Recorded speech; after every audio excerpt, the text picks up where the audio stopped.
Okay. Now to the Middle East, where Iran has reportedly made a new offer to the U.S. when it comes to the Strait of Hormuz. Axios writing, quote, Iran gave the U.S. a new proposal to reopen the Strait of Hormuz and end the Reopen. war, Okay. with nuclear negotiations postponed for a later stage, according to a U.S. official and two sources with knowledge. Diplomacy is in a stalemate, and the Iranian leadership is divided about what nuclear concessions should be on the table. Damn, this is the new Iran offer. Oh my The God. president also commenting on when the war could end and on the regime's nuclear threat to Fox News. Israel would get blown up within minutes from the time they got it. Damn. So we can't let Iran have a No. nuclear weapon. Yes. So this should have been done by previous presidents. Yes. It should have been done for years. Yes. 47 years it's been going on, and nobody Yes. Half a century. Half a century. did anything about it. We've done a great job, and it'll come to an end very soon. Very, and very We're going to soon. be very victorious. Okay. But they cannot have a nuclear weapon. Our first Joining us now priority. to discuss this is Fox News contributor and former CIA station chief Dan Hoffman. Dan, we know that the president has said we are not budging any way, shape, or form on nukes. We need to get what we are demanding on nukes, or there will not be a deal. Does Iran not understand that? Because this looks like another example of them saying, well, if we do this, Trump's not budging. So is this yet another delay tactic by Iran? Yes, Trump said we can't let Iran have nuclear weapon. That is our number worst priority. Yeah, I think what Iran wants to do is to eliminate our leverage. And so if we no longer have the blockade in place, Okay. then as far as whatever leverage might remain, it's the $20 billion of frozen Iranian assets. So that would be an incentive potentially to come to a deal. And then the threat of a resumption of military force. That takes us back to February, before we launched our kinetic strikes on Iran.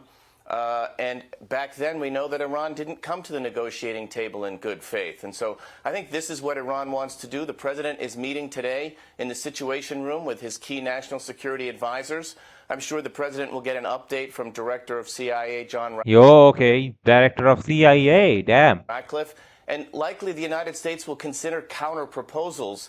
What we need from Iran is a confidence building measure. Perhaps if you want us to drop the blockade, give us the roughly 1,000 pounds of highly enriched uranium. Okay. US want to get the uranium. They have enriched ones. Yeah. And Dan Hoffman is literally saying that Iran offers US a deal to reopen Strait of Hormuz, but postpones the nuclear talks. This is not we wanted. That's our first priority right here. Might be a good first step. Yeah. So inflation is very high in Iran right now, and it could become 180% high inflation rate. Damn. catastrophic. But the Iranian government is willing to allow its people to suffer in a way that the U.S. government is not. So when it comes to the economic crunch that they're feeling right now because of this blockade of Iranian ports, do you think that something like that could get the Iranian people or the Iranian leadership to the negotiating table? I mean, no, I think. Let's hear about. There's no evidence right now that any sort of economic pressure, right now at least, is going to induce Iran to negotiate in good faith. Yes. At least that's where we stand at the moment. There's absolutely no evidence of any popular uprising.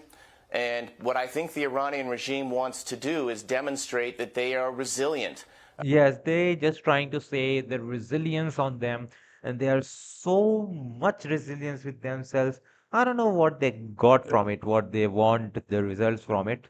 They're doing that to demonstrate to their proxy terrorists, Hezbollah, the Hezbollah in Lebanon, yes, the Israel. Houthis, and their militias in Iraq, that they Yes. continue, in spite of U.S. military strikes, to lead this terrorist state and all of their terrorist groups around the region that are so diabolically focused on destroying Israel and reducing or eliminating altogether U.S. force projection in the region.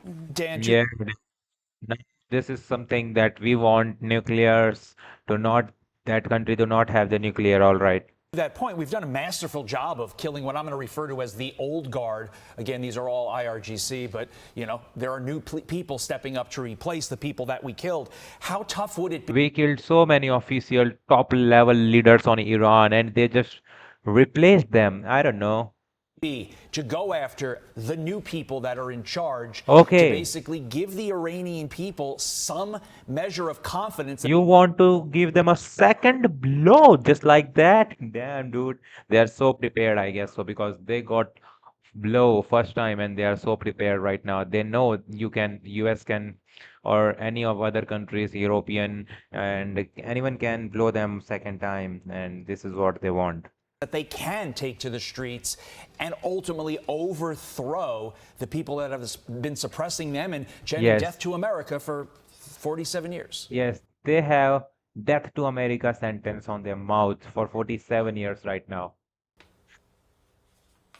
Well, we'd certainly like to see that, but the challenge that we face is that, sure, you could decapitate this iteration of the regime.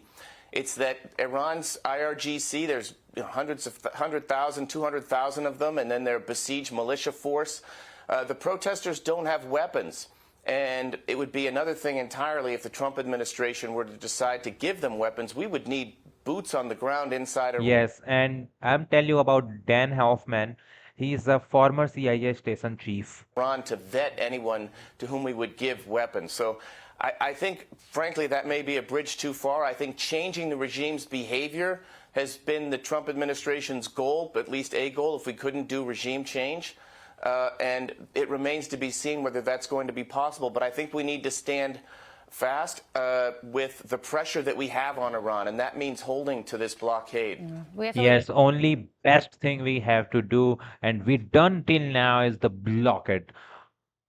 After blockade is created, we are so much in the good position with the war with Iran right now. Here, but also just noting that Iran's foreign minister is going to be in Russia today as well. So we What? await news on what transpires there.